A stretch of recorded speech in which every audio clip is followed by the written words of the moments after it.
بسم اللہ الرحمن الرحیم والصلاة والسلام علی رسول اللہ الامین وعلی آلہ وصحبہ الطیبین الطاہرین الی یوم الدین۔ ہم مزید گزشتہ روایت پر تھوڑا سا اور کلام کرنا چاہتے ہیں۔ حضرت معاذ بن جبل کی جو روایت تھی کہ رسول اللہ صلی اللہ علیہ وسلم نے ارشاد فرمایا، بیت المقدس کا آباد ہونا مدینہ منورہ کا ویران ہونا ہے۔ مدینہ منورہ کا ویران ہونا گویا جنگ عظیم کا اعلان ہے، اور جنگ عظیم چھڑنے سے فتح قسطنطنیہ ہوگی، اور فتح قسطنطنیہ ایسا ہے جیسے دجال نکل آیا۔ حضرت معاذ نے اپنے ہاتھ کو حدیث سنانے والے کی ران پر مارا اور فرمایا کہ یہ بات حق ہے۔ دیکھو، ابو داؤد کی یہ روایت ہے۔ ترمذی شریف میں اور بھی ایک بات آئی ہے کہ جنگ عظیم قسطنطنیہ کی فتح اور خروج دجال 7 مہینوں کے اندر ہوگا۔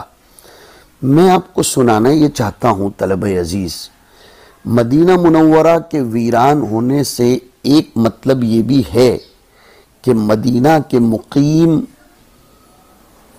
لوگوں اور زائرین سے خالی ہو جانا ہے۔ مدینہ مقیم لوگوں سے اور زائرین سے خالی ہوگا۔ یہ علامت ہمارے زمانے میں دیکھی جا سکتی ہے۔ بیت المقدس میں مکانات کی تعمیر شروع ہوئی ہے، لوگوں کا اس طرف رجحان بڑھنا شروع ہوا ہے، اور مدینہ منورہ میں رہنے کی رغبت ختم ہوتی چلی جا رہی ہے۔ بلکہ ہم نے خود دیکھا ہے کہ مدینہ منورہ میں اپنی بات کر رہا ہوں، ابھی ماضی قریب میں 1.5 سال پہلے جب عمرے کی سعادت میسر ہوئی اور ہم گئے تو دیکھا کہ مدینے میں بڑی بڑی بلڈنگیں خالی پڑی ہیں۔ کانٹریکٹروں نے، بلڈروں نے بڑے بڑے اپارٹمنٹس بنائے ہیں، لیکن ان میں رہنے والے نہیں ہیں۔ بلکہ تعجب ہوا جب زمانہ طالب علمی میں ہم سنتے تھے کہ مدینہ کی زمین بہت قیمتی ہے، لیکن اب وہاں سستے مکانات بھی میسر ہے۔ لوگ مدینہ منورہ میں کم ہوتے جا رہے ہیں، بڑھ نہیں رہے ہیں۔ بہت سے لوگ مدینے سے نکل کر دوسرے شہروں میں منتقل ہو رہے ہیں۔ حدیث شریف میں آیا، تم مدینے کو بہترین حالت پر چھوڑ جاؤ گے، یہاں تک کہ مدینے میں کتے اور لومڑیاں مسجد نبوی کی بعض دیواروں پر یا منبر پر پیشاب کریں گے، نعوذ باللہ۔ صحابہ نے عرض کیا، اللہ کے رسول، اس زمانے میں مدینہ کے پھل کس لیے ہوں گے؟ حضور نے فرمایا تھا، پرندوں اور چیلوں کے لیے ہوں گے۔ بیت المقدس کو بھی ہم دیکھ رہے ہیں، اسرائیل مستقل آباد ہو رہا ہے، اور دنیا کی بہت سی حکومتوں نے ان کا سپورٹ اور حمایت کیا۔ ہمارے ملک نے بھی ہداہم اللہ تعالی، اور وہاں کئی لوگوں نے رہنا شروع کر دیا۔ بیت المقدس کی تعمیر سے یہ احتمال بھی نظر آتا ہے کہ آخری زمانے میں خلافت کا سلسلہ شروع ہو جائے گا، جیسا کہ حضرت عبداللہ ابن حوالہ رضی اللہ تعالیٰ عنہ کی حدیث میں ہے کہ حضور صلی اللہ علیہ وسلم نے ہمیں مال غنیمت لینے کے لیے بھیجا، مگر ہمیں مال غنیمت میں سے کچھ نہ ملا، اور آپ نے ہمارے چہروں پر جب تھکاوٹ دیکھی تو فرمایا، اے اللہ، ان کو میرے اوپر نہ چھوڑنا کہ میں ان کا حق ادا کرنے میں ضعیف ہو جاؤں، اور ان کو ان کے اپنے اوپر بھی مت چھوڑنا، ان کے اپنے حوالے بھی مت کرنا کہ یہ اپنی مراد حاصل کرنے سے عاجز ہو جائیں، اور نہ لوگوں کے حوالے کرنا کہ لوگ ان کو چھوڑ کر اپنے آپ کو مقدم رکھیں۔ پھر حضور صلی اللہ علیہ وسلم نے راوی حدیث کے سر پر دست مبارک رکھ کر فرمایا، اے ابن حوالہ، اگر تم نے دیکھا کہ بیت المقدس پر خلافت کا سلسلہ جاری ہو گیا تو اس کا مطلب یہ ہے کہ زلزلے اور بڑے بڑے حادثات کا وقت آ گیا، اور اس زمانے میں قیامت کا وقت اتنا قریب ہوگا جیسا کہ میرے ہاتھ اور تمہارے سر کے درمیان کا فاصلہ ہے۔ یہ مسند احمد کی روایت میں نے سنائی۔ مدینہ منورہ کی بحث چل رہی ہے تو ہم آپ کو یہ بھی سنا دیں کہ مدینہ منورہ شریر لوگوں کو ایسے نکال پھینکے گا جیسے کہ آگ لوہے کی میل کو دور کر دیتی ہے۔ یہ بھی قیامت کی علامت میں سے ہے، اور گزشتہ علامات کی تکمیل سمجھ لیجئے جو میں سنا رہا ہوں۔ حضور صلی اللہ علیہ وسلم کی مدینہ منورہ میں ہجرت کے بعد مدینہ میں آبادی بڑھی پھیلی، سالہ سال تک مدینہ منورہ کے رہائشی بڑھتے گئے، مکانات کی تعمیر بڑھتی گئی۔ حضور صلی اللہ علیہ وسلم نے بتایا کہ قیامت کی علامات میں سے ہے کہ لوگوں میں مدینہ منورہ میں رہنے کی رغبت ختم ہو جائے گی۔ میں نے ابھی سنایا تھا آپ کو، حضرت ابو ہریرہ رضی اللہ تعالیٰ عنہ فرماتے ہیں کہ حضور نے ارشاد فرمایا صلی اللہ علیہ وسلم، لوگوں پر ایسا زمانہ آئے گا کہ انسان اپنے چچا کے بیٹے یا رشتہ دار کو فراوانی والی زندگی کی طرف دعوت دے گا کہ فراوانی والی زندگی میں آ جاؤ، اگر وہ جانتے ہوں تو یہ سب سے ہٹ کر ان کے لیے تو مدینہ میں رہنا ہی بہتر ہے۔ اس ذات کی قسم جس کے قبضے میں میری جان ہے کہ کوئی شخص اگر مدینہ کی رہائش کو چھوڑ کر چلا جائے گا تو اللہ تعالیٰ مدینے میں اس آدمی سے بہتر پیدا فرمائیں گے۔ ہاں، مدینہ لوہار کی بھٹی کی طرح ہے کہ وہ میل کو دور کر دیتی ہے، اور قیامت تب تک نہ آئے گی جب تک مدینہ اپنے اندر سے شریر لوگوں کو نکال نہ دے، جیسا کہ لوہار کی بھٹی لوہے کے میل کو دور کر دیتی ہے۔ رواہ مسلم۔ حضرت عمر ابن عبدالعزیز رحمہ اللہ سے مروی ہے کہ جب وہ مدینہ سے باہر نکلے تو انہوں نے اپنے ساتھی مزاحم کی طرف دیکھ کر فرمایا، اے مزاحم، کیا تمہیں یہ خدشہ ہوتا ہے کہ ہم ان میں سے ہوں گے جنہیں مدینہ اپنے اندر سے نکال دے گا؟ اس کا یہ معنی نہیں کہ جو مدینہ میں رہے پھر کسی دوسری جگہ منتقل ہو جائے تو وہ شریر لوگوں میں سے ہو جائے گا، ایسا نہیں ہے۔ صحابہ بھی تو مختلف علاقوں میں جہاد و دعوت کے لیے منتقل ہوئے۔ مقصود یہ ہے کہ آخری زمانے میں لوگ مدینہ کو چھوڑ کر نکل جائیں گے، حالانکہ چھوڑنے کی کوئی وجہ نہیں ہوگی۔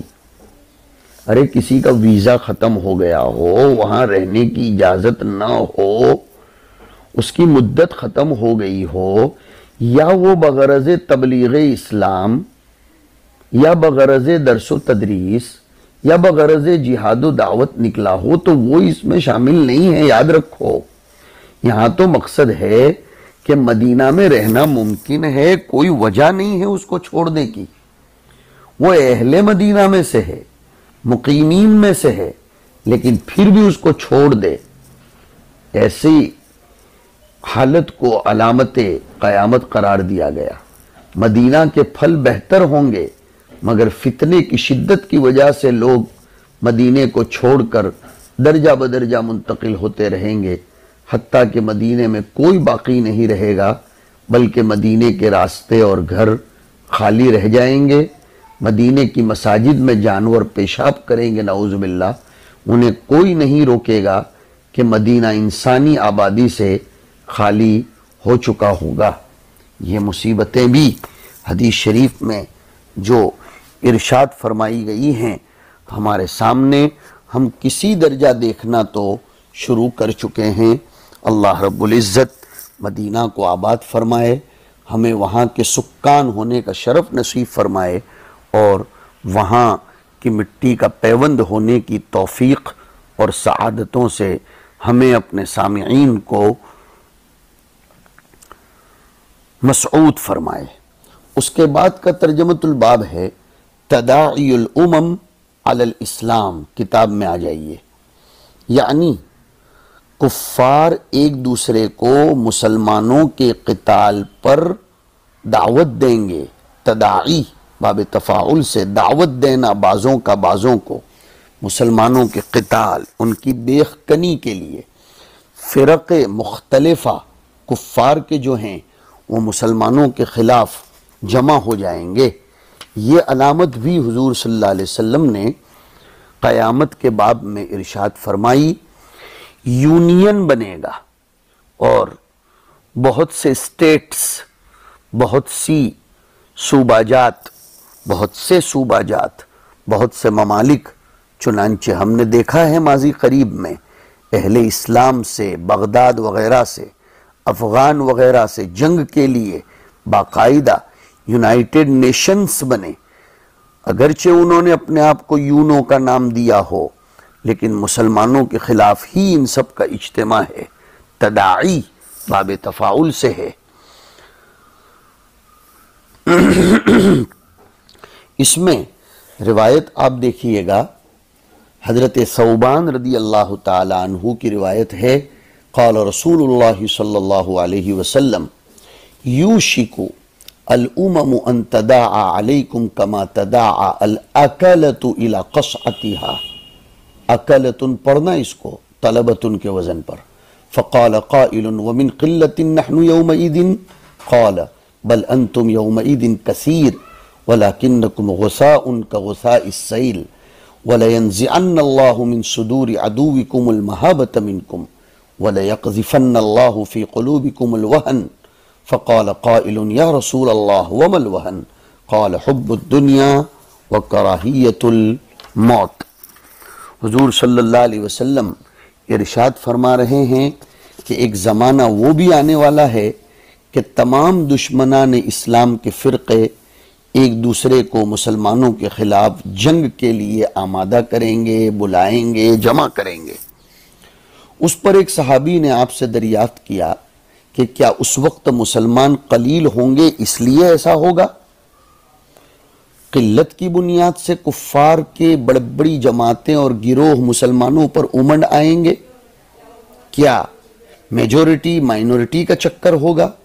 حضور نے فرمایا کہ نہیں، بل انتم یومئذ کثیر ولکنکم غثاء کغثاء السیل، کہ اس وقت مسلمان قلت میں تو نہیں ہوں گے، بہت ہوں گے، لیکن ان کا حال کیفیت کے اعتبار سے ایسا ہوگا جیسے پانی کے اوپر جھاگ آ جاتا ہے جس میں کوڑا اور تنکے وغیرہ ہوتے ہیں۔ مطلب مسلمان اراذل الناس ہوں گے، تعداد میں کثیر ہوں گے، لیکن ایمانی حلاوت کے اعتبار سے کورے ہوں گے، ایمان اور اخلاق کے اعتبار سے گھٹیا اور کمزور، بے حیثیت ہوں گے۔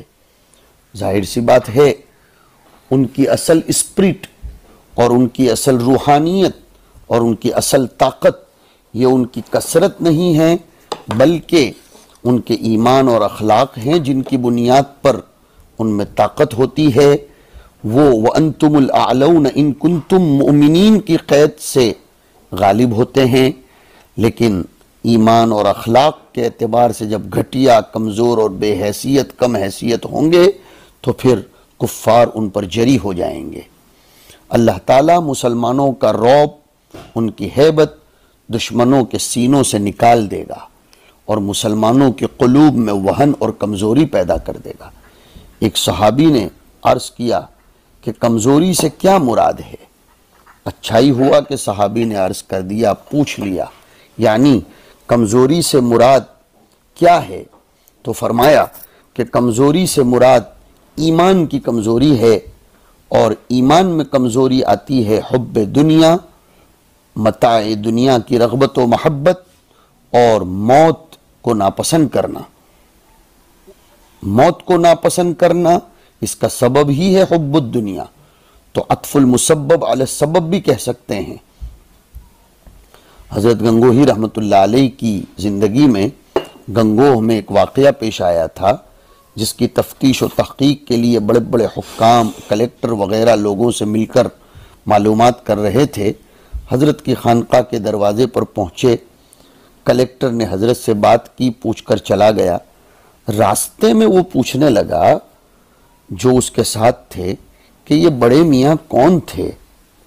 لوگوں نے کہا یہ مسلمانوں کے بڑے عالم اور بزرگ تھے۔ کہنے لگا او ہو، میرا دل ان کے سامنے کھڑے ہونے سے کانپ رہا تھا۔ حضرت تھانوی اسی لیے فرماتے ہیں اہل اللہ کا یہ رعب معیت حق کی وجہ سے ہوتا ہے۔ حق تعالی شانہ چونکہ ان کے ساتھ ہوتے ہیں، ان اللہ مع الذین اتقوا والذین هم محسنون، اس لیے ان کا رعب جم جاتا ہے۔ طلبہ عزیز، یہ روایت سنو اور لوگوں کو سناؤ